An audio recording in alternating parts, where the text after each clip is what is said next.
い、皆さんこんにちは、みなりんです。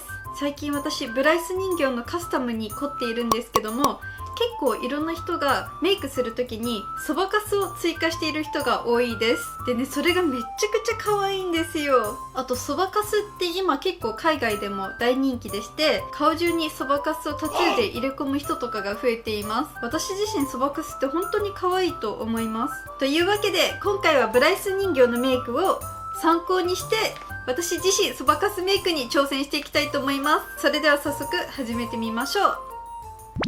はい、すっぴんになってきました。では最初に下地を塗っていきましょう。私はベネフィットのポアフェッショナルを使っています。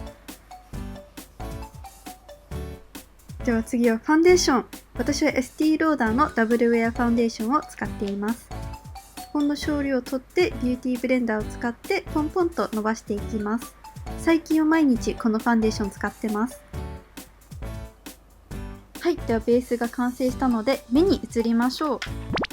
アーバンディケイネイキッドパレットの3番です。このマットな薄茶色をアイホール全体的に塗っていきます。こう薄く全体的に塗っていきます。反対側も同じように。同じ色を使って目尻の方も塗っていきます。そしたらちょっと濃い茶色を取って目尻の方にポンポンとのせていきます。ちょいグラデーションを作っていきます。はい、で続きましてアイライナーですね。こちらはラブライナーの茶色です。あら、見事に後ろのソファの方にピントがっていますが、ちょっと長めのアイライナーを引いていきます。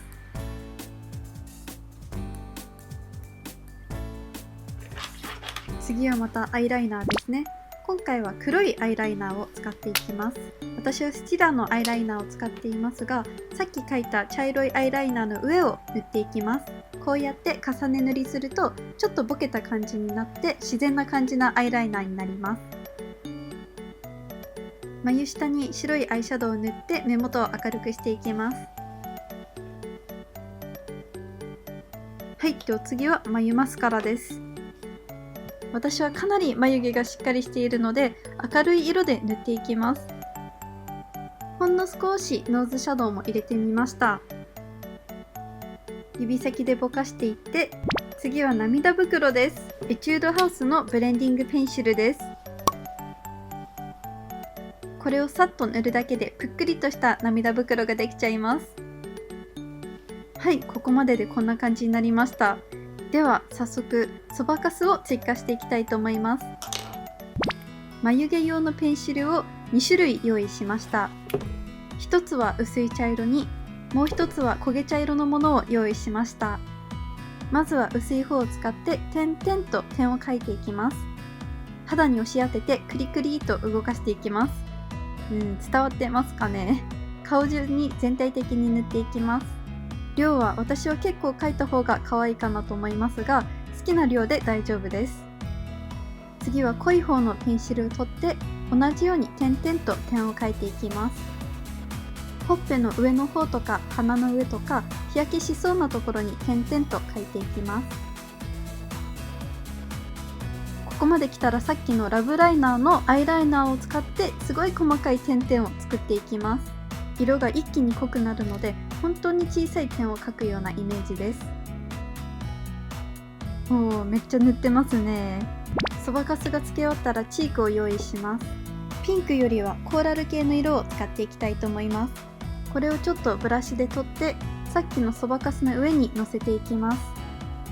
チークを上につけることによってそばかすが馴染んでいくかなと思います。チークからチークへと鼻の上を通って全体的に塗ってみました。はい、で次はパウダーです。私はコーセーのプレシャススノーを使っていますが、これ使いすぎてもう底見えになってます。そばかすの上にのせていってよりそばかすを肌になじませていきます。はい、でリップですが、このリップパレットを使えばどんな色でも作れちゃいます。今回はブライス人形のような可愛い色をイメージしてみました。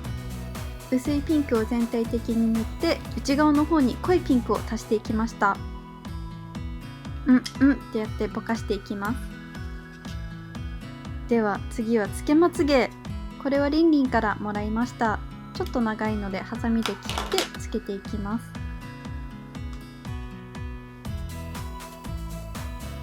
おっと、もうすぐで終わりですね。で、最後にハイライターを使ってお花の上とか顎やほっぺに塗っていきます。はい、完成です。いかがでしょうか。ちなみに今日は紫色のコンタクトを使ってみました。はい、皆さんいかがでしたでしょうか。かなり顔が変わったと思います。そばかすメイクすごく可愛いので、皆様ぜひぜひやってみてください。本日もご視聴いただきありがとうございます。それではまた次の動画でお会いしましょう。バイバーイ。